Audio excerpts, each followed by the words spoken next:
नमस्कार। Money matrix forum पे आप सभी का स्वागत है।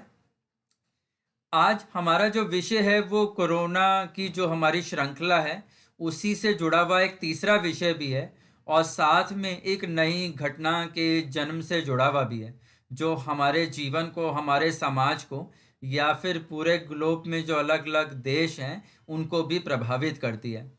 तो आइए शुरू करते हैं आज का वीडियो और देखते हैं कि किस प्रकार से जो है अब आगे जो विश्व है उसमें क्या कुछ परिवर्तन आ सकता है।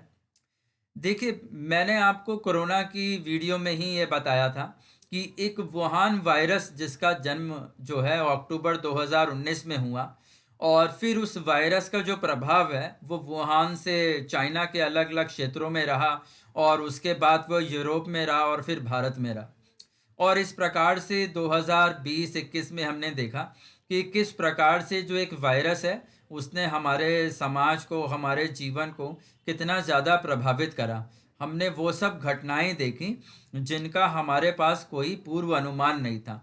यानी हमने कभी कल्पना नहीं करी थी कि हम कोरोना जैसा कोई वायरस अपने जीवन में देखेंगे या फिर ऐसा कोई घटनाक्रम होगा जो पूरे विश्व को किसी एक विषय पर ही ले आएगा। ठीक है। और उसका एक प्रमुख कारण मैंने आपको बताया था कि जो कुंडली थी वो कर्क लगन की कुंडली थी और चंद्रमा नेपच्यून के साथ अष्टम में बैठे हुए थे। ठीक है। और शनि की उन पे दृष्टि थी, शनि छठे घर में प्लूटो और केतु के साथ बैठे हैं। ठीक है। तो ये जो कॉम्बिनेशन था ये एक ऐसे इंसिडेंट को क्रिएट करता है जो एक एडॉक इंसिडेंट है जिसके बारे में हम पहले से अनुमान नहीं लगा सकते थे और जिसके जो परिणाम हैं वो लंबे समय तक हमें दिखाई दें। ठीक। अब आज हम इस विषय में एक विषय और जोड़ेंगे जो कि मैंने अपनी लास्ट वीडियो में आपको बताया कि एक घटना का जो जन्म है उसकी मृत्यु भी एक दूसरी घटना से जुड़ी हुई है। तो ये जो दूसरी घटना है ये भी चीन से ही जुड़ी हुई है। हम जानते हैं कि चीन की जो नीतियां हैं वो काफ़ी आक्रामक रहती हैं। आप देखें तो उनकी वन चाइना पॉलिसी जो है वो काफ़ी डोमिनेटिंग पॉलिसी है। हम देखते हैं कि उनका हांगकांग के साथ, ताइवान के साथ वो उनको अपना भाग बनाना चाहते हैं। तिब्बत को उन्होंने पहले ही अपना भाग बना लिया। भारत में भी हिमाचल प्रदेश, सिक्किम, है ना, उत्तराखंड के कुछ क्षेत्र या फिर अरुणाचल प्रदेश, ऐसे चार ऐसे हमारे यहाँ भी ऐसी जगह हैं जहाँ पर उनका अपना कुछ प्रभाव वो दिखाते हैं। लद्दाख में भी वो अपना कुछ प्रभाव दिखाते हैं। तो ये उनका जो प्रभाव है ये उनकी पॉलिसी का पार्ट भी है। ठीक है। उसी तरीके से जैसे उनका जो डेट ट्रैप हम दुनिया भर में जानते हैं कि वो किसी भी देश को जो है पहले कर्ज देते हैं और फिर उस कर्ज के एवज में अपनी नीति यानी वन चाइना पॉलिसी जो है वो उसी का पालन कराते हैं। और जो देश ऐसा कर पाता है तो वो उसके साथ संबंध बनाना पड़ता है क्योंकि मजबूरी हो जाती है उन देशों की। तो इस तरीके का जो हम जानते हैं कि चाइना जो है वह हमें दिखाई दिया। इसी तरीके से आपको याद हो तो मैंने अभी 2022 के साल में ही जो है दिवाली पर एक वीडियो आपको दिया था 24 का चक्कर। और मैंने उसमें बताया था कि जिनपिंग जो हैं वो दोबारा वहाँ के प्रेसिडेंट बनने के लिए कामयाब हो जाएंगे, लेकिन ये टेन्योर जो है उनका वो चाइना के दुर्भाग्य का जन्म ही रहेगा। चाइना में हमें एक बड़ी अनरेस्ट दिखाई देगी और जिनपिंग को इसका सामना जो है वो करना पड़ेगा। तो कुछ घटनाएं अगर आप देखेंगे तो आपको दिखाई देगा कि चाइना में काफ़ी कुछ जो है उनके तीसरी बार जो वो राष्ट्रपति बने वहाँ के, तो उनको बहुत सारे विरोध का सामना करना पड़ा। ठीक है। तो ये भी हमें उसके अंदर दिखाई दिया।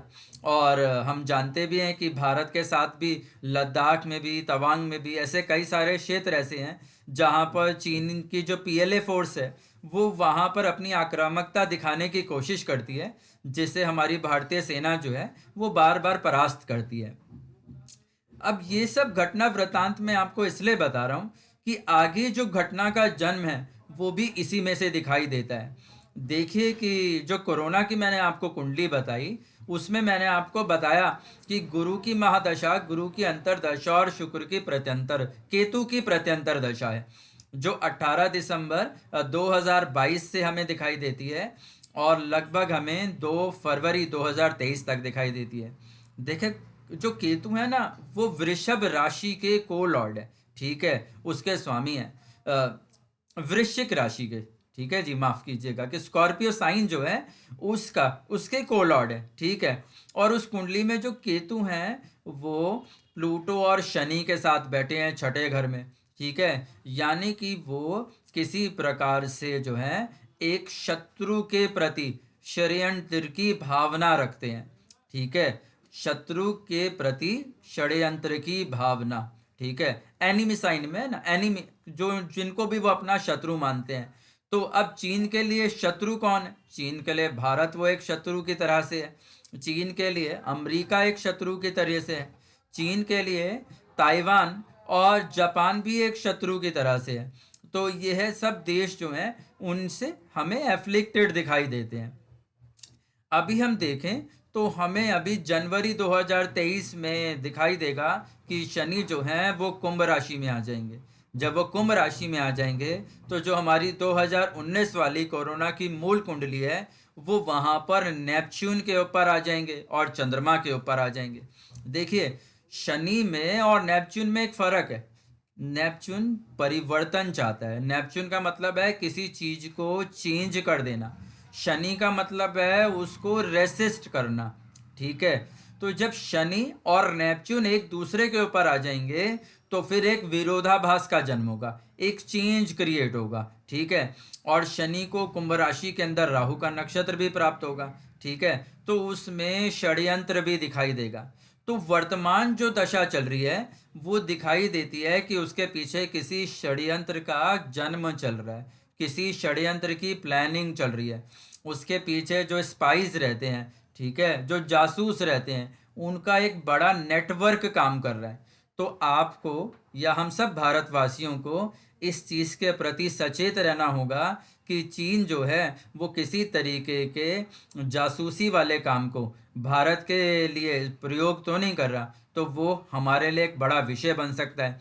देखिए, भारत एक शनि प्रधान प्रधान देश है, ठीक है, तो इसलिए भारत के अंदर बड़ी ज़्यादा सहनशीलता है। शनि के अंदर क्या दिखाई देता है? सहनशीलता, ठीक है। तो यहाँ पर क्या चीज़ है, इस कुंडली में शनि जो है वो 7वें और 8वें घर के स्वामी है, ठीक है। अब मुंडेन से समझें तो 7वां घर वॉर से जुड़ा है, 8वां घर जो है वो बैड हाउस है, एफ्लिक्टेड हाउस है, किसी भी घटना को अचानक से जन्म देने का सामर्थ्य। हम जानते हैं कि मूल कुंडली का जो लग्नेश है चंद्रमा, वो यहाँ पर पहले से ही पीड़ित है, दुष्प्रभाव में है, ठीक है। यानी कि घटना का जो क्रम है वो एक दूसरी घटना को जन्म देने का सामर्थ्य रखता है, ठीक है। देखिए, शनि और नेपच्यून में एक पॉजिटिव चीज भी है कि वो किसी नई घटना को जन्म दे पाते हैं, ठीक है। लेकिन वो घटना क्या है ये उसके स्थान पर निर्भर करती है। तो यहाँ इसलिए मैंने अपने लास्ट वीडियो में आपको बोला कि एक पहली घटना का जो अंत है वो दूसरी घटना से शुरू होगा, मगर ये दूसरी घटना भी पहले जैसी ही विकराल हो सकती है। सिर्फ इतना सा ही अंतर है कि पहली जो घटना थी वो रोग से जुड़ी थी, ठीक है, और दूसरी जो घटना है वो शत्रु से जुड़ी है।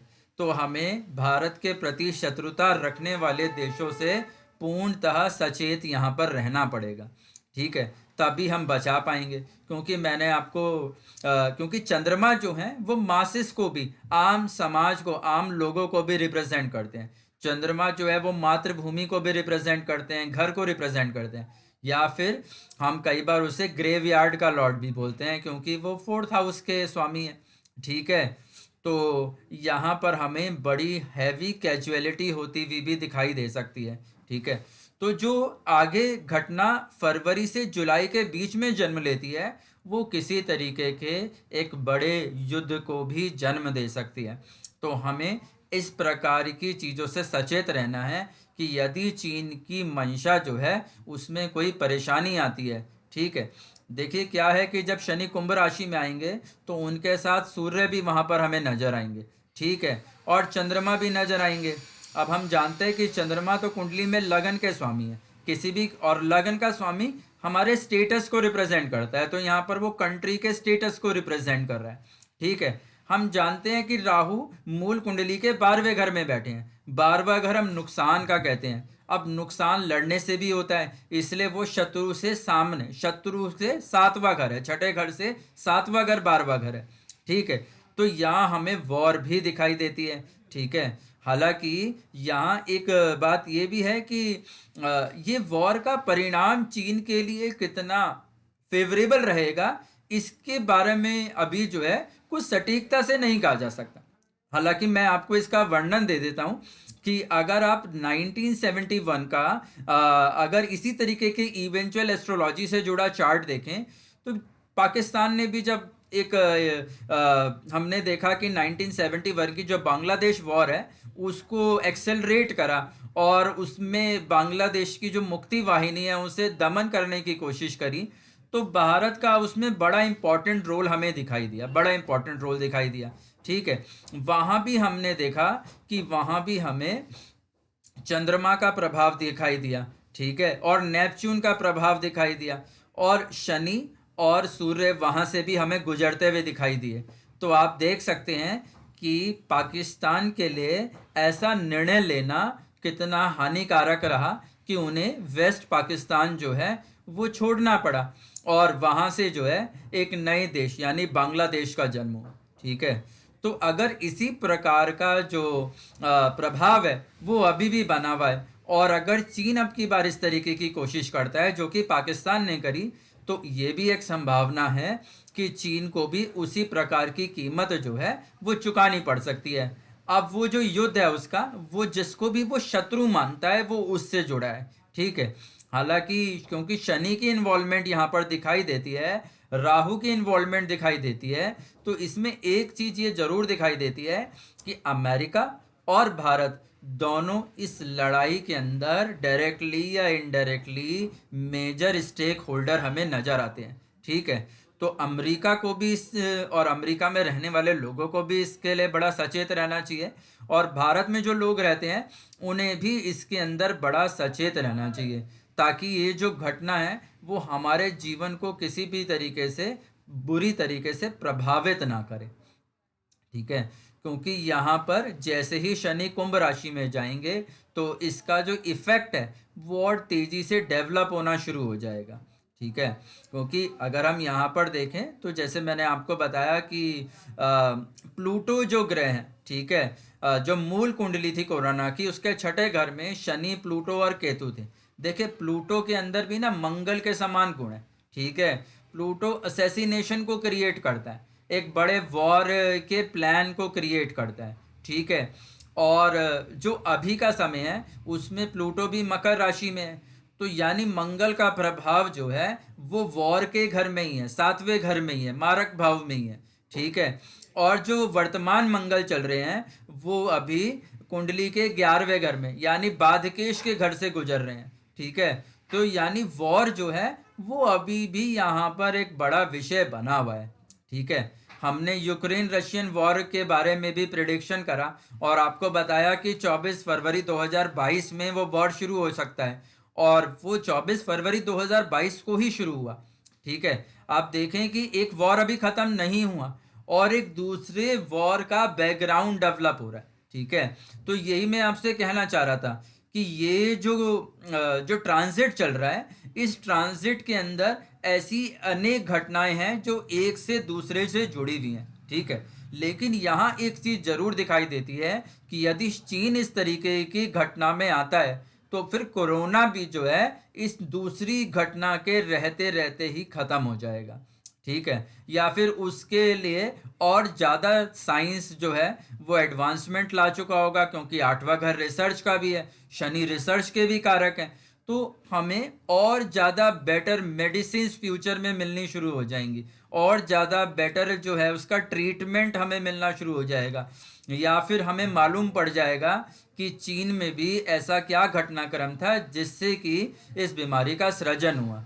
ठीक है, तो हम उसकी एक रिवर्स इंजीनियरिंग कर पाएंगे और हम जान पाएंगे कि कोरोना बिल्कुल ठीक ठीक कैसे जो है हम इस कोरोना के रोग से मुक्त हो जाएंगे। तो आप जो है अभी भी अपने जीवन को इस घटना से जुड़ा हुआ ही समझें, इस घटना के प्रभाव को समझने की कोशिश करें। ठीक है, और अपनी फ्यूचर प्लानिंग उसी तरीके से करें। ठीक है, क्योंकि जो ग्रह हैं उनके अंदर, जैसे मैं आपको बताता हूँ कि शनि और केतु जो हैं फूड स्केर्सिटी को भी रिप्रेजेंट करते हैं, ठीक है। तो कुछ कुछ ऐसी न्यूज़ेस भी हैं कि वर्ल्ड का 60% जो स्टोरेज फूड है वो अभी चाइना के पास है। चाइना ने जो है उस फूड को रिजर्व कर रखा है, ठीक है। अब वो कोरोना के लिए भी रिजर्व कर रखा था, अब वो वॉर के लिए भी काम आ सकता है, ठीक है। तो आपको ये दोनों चीज़ें इसमें ध्यान रखनी है कि सेम टैक्टिस वो दोनों जगह यूज कर सकते हैं, ठीक है। जिस लॉकडाउन को वो कोरोना का लॉकडाउन कह रहे हैं, वो उनके वॉर प्रिपरेशन का समय भी हो सकता है, क्योंकि हम जानते हैं कि कोई भी जो चीज़ है वो इजीली सामने नहीं आती, ठीक है। एक और चीज़ हमें इसमें दिखाई देती है, इसमें हमें नेवी का इन्वॉल्वमेंट काफ़ी दिखाई देता है, ठीक है। ऑल दो इंडिया ने भी काफ़ी कुछ अपनी नेवी के स्ट्रेंथ को बढ़ाया है ना। हमने आईएनएस विक्रांत जो है उसको कमीशन होते देखा, अभी रिसेंटली हमने एक सबमरीन को कमीशन होते देखा, ठीक है। तो नेवी का इन्वॉल्वमेंट भी हमें इसके अंदर काफ़ी हद तक दिखाई देता है, तो नेवी जो है उसको काफ़ी इस पे अलर्ट पे रहना चाहिए। इसी तरीके से फूड का जो शॉर्टेज है उसको भी हमें देखना चाहिए कि हमें किसी प्रकार के फूड शॉर्टेज से जो है वो ना उसका सामना करना पड़े।